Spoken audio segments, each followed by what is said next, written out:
ஆண்டவருடைய பரிசுத்த நாமம் மகிமைப்படுவதாக. ஆண்டவர் நம்மை அவருக்காக படைத்தார். இது எல்லாரும் தெரிந்து கொள்ள வேண்டிய ஒன்று. எல்லாமே அவரால் தான் படைக்கப்பட்டிருக்கிறது. அவரால் படைக்கப்பட்டிருக்கிறது, அவருக்காகத்தான் படைக்கப்பட்டிருக்கு. இது மனிதனுக்கு தெரியவில்லை. ஆண்டவர் நமக்கு அதை வெளிப்படுத்தினார். நாம் அவருடையவர்கள். ஆண்டவருக்கு ஸ்தோத்திரம். அவரால் படைக்கப்பட்ட மனிதன் அவரை விட்டு தூரம் போன போது நம்முடைய குமாரனாகிய இயேசுவை அனுப்பி இரத்தத்தை சிந்த வைத்து இரண்டாவது விலைக்கு வாங்கினார். படைப்பினால் தனக்கு சொந்தமாயிருந்த தன்னுடைய பிள்ளை தன்னை விட்டு தூரம் போய் பிசாசுக்கு சொந்தமான போது இயேசுவாக பூமியில வந்து இரத்தத்தை கொடுத்து மீண்டும் விலைக்கு வாங்கினார். ரெண்டு விதத்தில் நாம் ஆண்டவருக்கு சொந்தம்.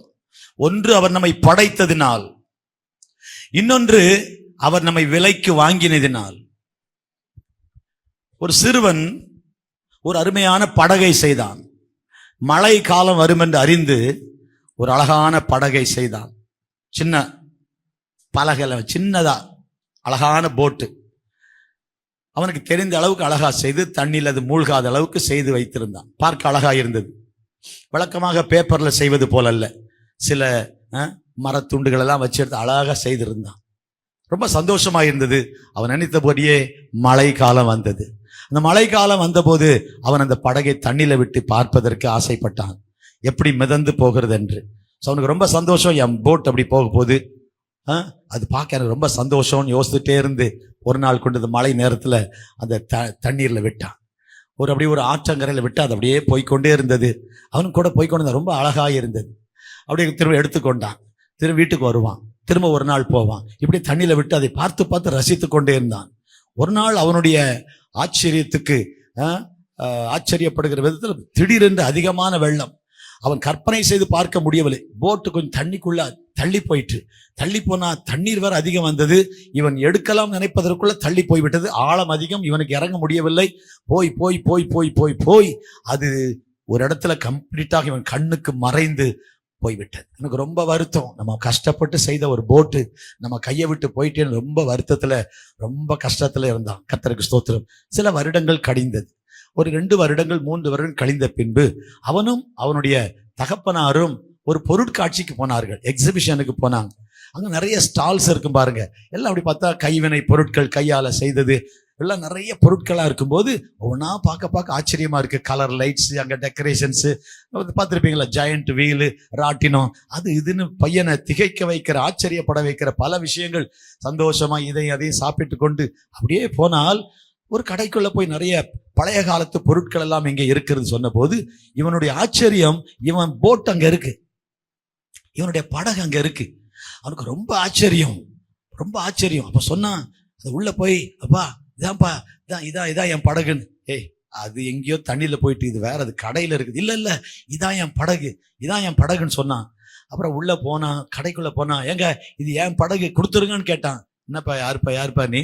நான் இன்னொரு வாங்கியிருக்கிறேன், இது எவ்வளவு பணம் செலவழிச்சு வாங்கியிருக்கிறேன், இது இப்ப என்னுடையது, உன்னுடையது இல்லை, இது என்னுடையது அப்படின்னு சொன்னா, இவனுக்கு சின்ன பையன் இல்லையா, தெரியல, அடம் பிடிக்கிறான். கடைசியில் அவன் அடம் பிடிச்சதை பார்த்து அவங்க அப்பா, ஏயா இது எவ்வளவு விலைன்னு கேட்டார்.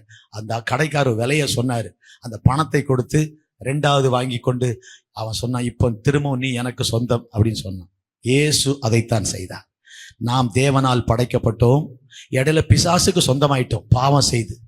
ஆனால் தேவன் நம்மை படைத்து நம்ம பிசாசுக்கு சொந்தமான போது இயேசுவை அனுப்பி அவருடைய கடைசி சொல் ரத்தத்தையும் சிந்தி ரத்தத்தை கொடுத்து அவர் நம்மை விலைக்கு வாங்கினதுனால 2 விதங்களில் நாம் அவருக்கு சொந்தம். படைத்ததுனால அவருக்கு சொந்தம், ரத்தத்தை சிந்தினதுனால் நாம் அவருக்கு சொந்தம். கைதட்டி ஒரு ஆளில சொல்லாமா?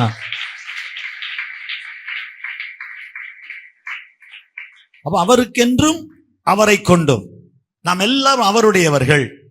எதற்காக படைத்தார்? ஒரு நோக்கத்துக்காக படைத்தார். அந்த நோக்கம் என்ன? அவரை மகிமைப்படுத்தணும். மகிமைனா என்ன? அவருக்கு புகழ், அவருக்கு பெருமை சேர்க்கணும். நம்ம வாழ்ற விதம் அவருக்கு மாறு தட்டி சொல்லணும், என் பையன் பாத்தியா அப்படின்னு நம்ம வாழணும். அதுதான் மகிமை.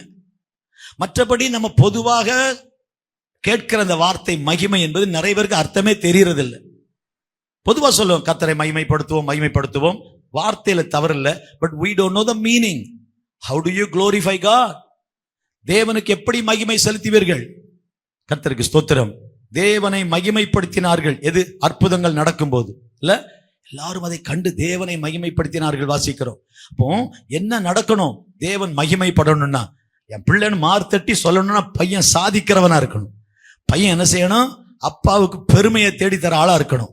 நீங்களும் நானும் நம்ம அப்பாவுக்கு பெருமை சேர்க்கிற விதத்துல வாழ்ந்தா தான் அதுதான் மகிமை. கையை தட்டி ஒரு அல்லையில சொல்றீங்களா?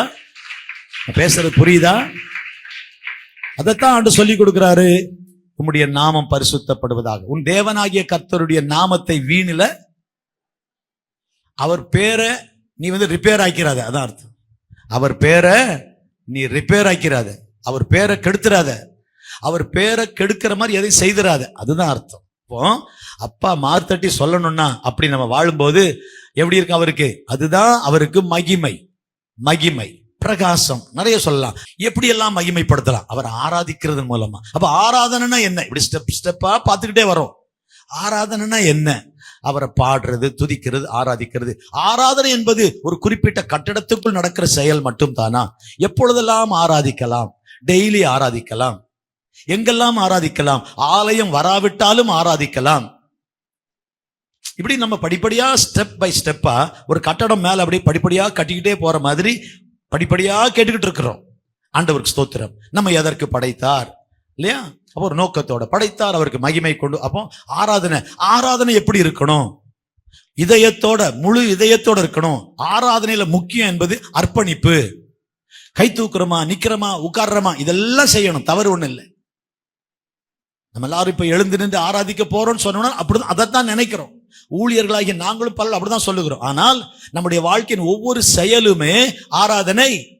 ஆண்டவருக்கென்று நீங்க செய்யும் போது அதுதான் ஆராதனை. பாடுவது ஒரு ஆராதனை. நீங்க உங்களை அந்த அர்ப்பணம் இருக்கணும். அர்ப்பணம் தான் ஹார்ட் மாதிரி. ஒரு மனுஷனுக்கு கை கால் எது இல்லாட்டாலும் இருதயம் ரொம்ப முக்கியம். இருதயம் அத மாதிரிதான் ஆராதனை, அர்ப்பணம். என்னை தருகிறேன் அப்படின்னா தந்துட்டப்பாங்கிற உணர்வு நமக்கு இருக்கணும். அப்ப பாடும்போது மட்டும் என்னை தருகிறேன்னு சொல்லிட்டு கீழே போயிட்டு நான் வேற ஒரு ஆள் மாதிரி வாழ முடியுமா? அப்ப இரட்டை வாழ்க்கை, அப்படி வாழ முடியாது. எவ்வளவு ஆழமான சத்தியம். கையை தட்டி ஒரு அல்லேலூயா சொல்லாமா? ஹல்லேலூயா.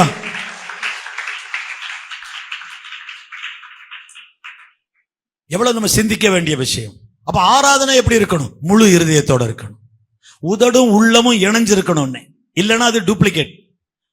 உதடு ஒண்ணு சொல்லுது, உள்ளம் வேறமா இருக்கு. இஸ்ரவேல் ஜனங்களுடைய பிரச்சனையே அதுதான்.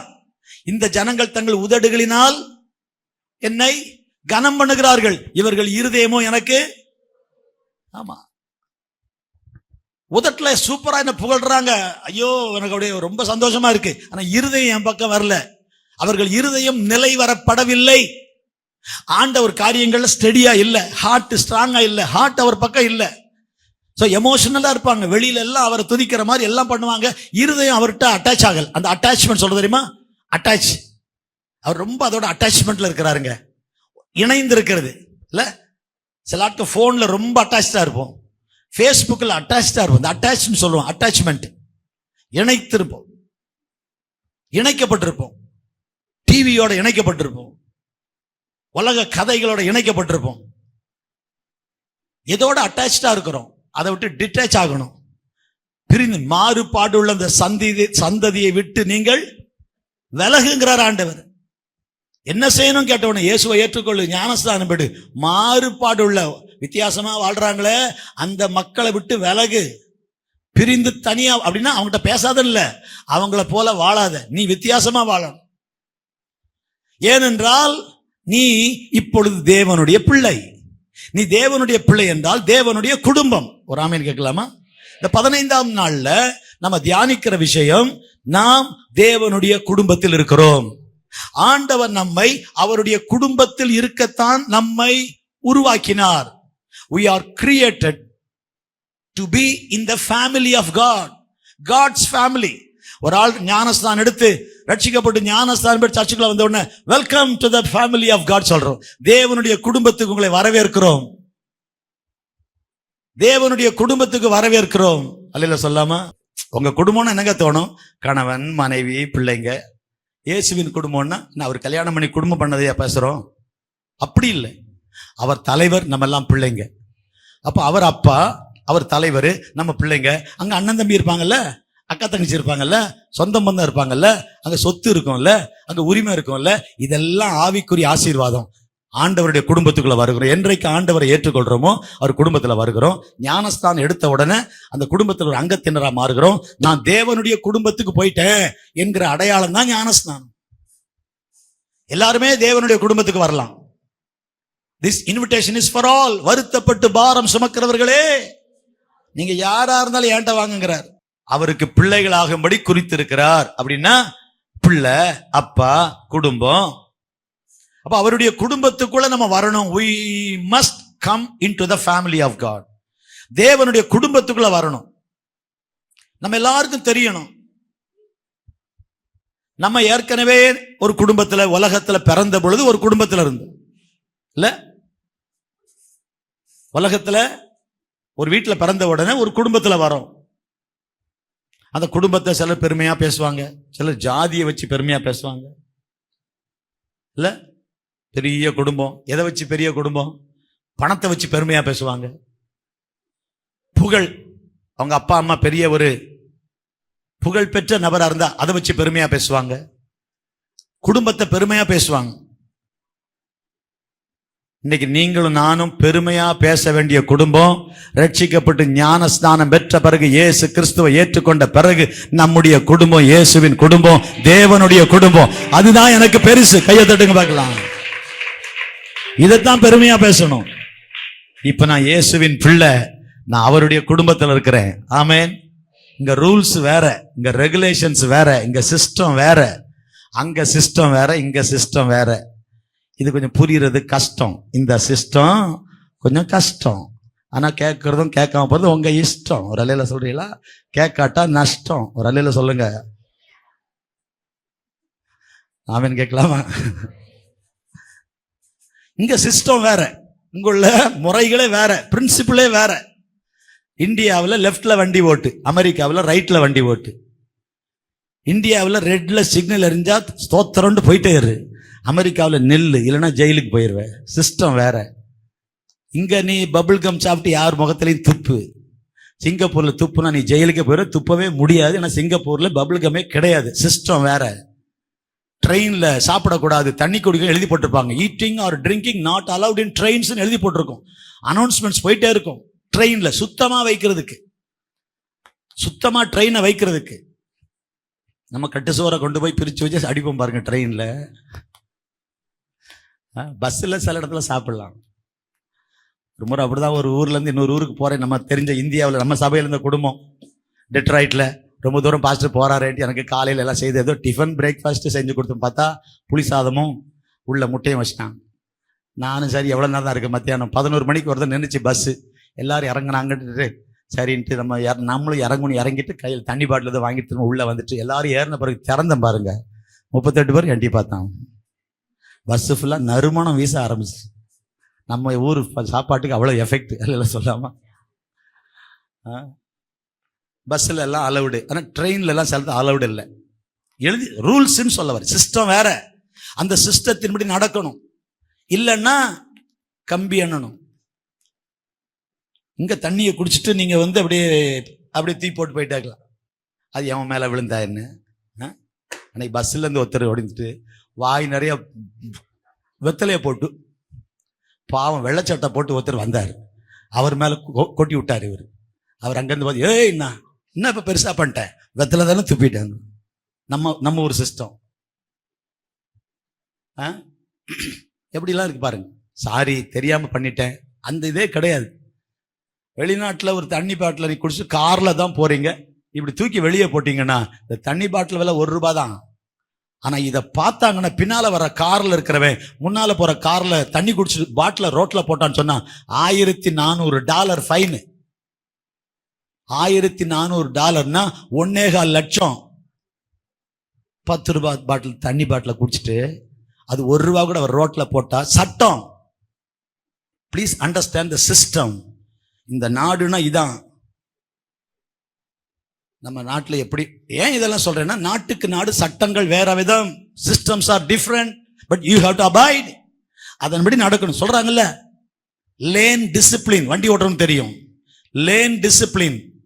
1 2 3, இப்ப 6 லேனுங்கிறோம், 4 லேனுங்கிறோம். இந்த ரோடெல்லாம் 6 லேனா மாறுது. பரனூர் பிரிட்ஜ் வரைக்கும் 3 3 6, சில இடத்துல 4 4 8 இருக்குது, இடம் அகலமா இருக்கிற மாதிரி. 6 8 வழி சாலை. பெங்களூர் அந்த பக்கம் 6 வழி சாலை, 8 வழி சாலை, 4 ஒரு பக்கம் 4 ஒரு பக்கம், 8 வழி சாலைங்கிறோம். 3 3 6 வழி சாலை. ஒரு வழி தான் இருந்துச்சு முன்னாள். இப்ப ரோடுகள், டிராபிக், வண்டி, ஆனா சிஸ்டம் இருக்கு. Lane discipline. பெரிய வாகனங்கள், நம்ம ஊர்ல எழுதி போட்டிருப்பாங்க, பெரிய வாகனங்கள், கனரக வாகனங்கள் இடது பக்கமாய் செல்லவும். டபுள் லேன் தான். கனரக வாகனம், லாரி, ட்ரெய்லரு, பெரிய லோடு வண்டி இடது பக்கமாய் செல்லவும். வலது பக்கம் மற்ற வண்டிகள் முந்தி செலவுக்கு வழி விடவும். யாராவது அப்படி வண்டி ஓட்டுறாங்கன்னு நினைக்கிறீங்க? ரொம்ப கஷ்டம் வண்டி ஓட்டும் போதெல்லாம். ரோட்ல பாத்தீங்க, சில நாடுகள் 2 வீலருக்குன்னு ஒரு ரோடு வச்சிருக்காங்க. 2 வீலர் மெயின் ரோட்ல வரக்கூடாது, அதுக்குன்னு தனியா வச்சிருக்காங்க. மலேசியாலாம் பார்த்துருக்கிறேன், அது வாடு தனியா போயிட்டே இருக்கும். எதிரிலையும் வண்டி வரக்கூடாது. நம்ம ஊர்ல எங்க இருந்து யாரு வருவான்னு தெரியாதுங்க. நம்ம ஊருக்கு தலை சுத்தி ஃபுல்லாவே 8 கண்ணு இருக்கணும். முன்னால 2 கண்ணு போதாது, வண்டி ஓட்டணும் தெரியும். இங்க 2 இங்க 2 இங்க 2, ஒரு இங்கே 2 இருக்கணும். 10 கண்ணு தான் வண்டி ஓட்ட முடியும். நம்ம ஒரு சிஸ்டம் யாரும் மதிக்கிறது இல்லை சொல்ல வர. பட் வெளிநாடுகள் அப்படி அல்ல, அப்படி அல்ல. ஸ்பீடா ஓட்டக்கூடாது. சில இடத்துல ஓட்டினா கஷ்டம்.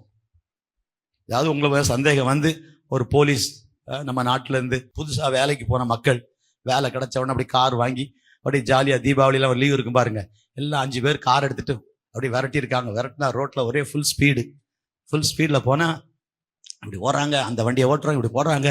போயிட்டே இருந்தா பின்னால போலீஸ் வந்துட்டு ஒருத்தன் கால் பண்ணிட்டான், சார் இந்த ரூட்ல போறான் ஒருத்தன், அந்த ரூட்ல தண்ணி போட்டுருப்பான் போல இருக்குன்னு சொல்லிட்டான். பின்னால வர காரு உடனே வந்துட்டு 911 போட்டா உடனே போலீஸ்.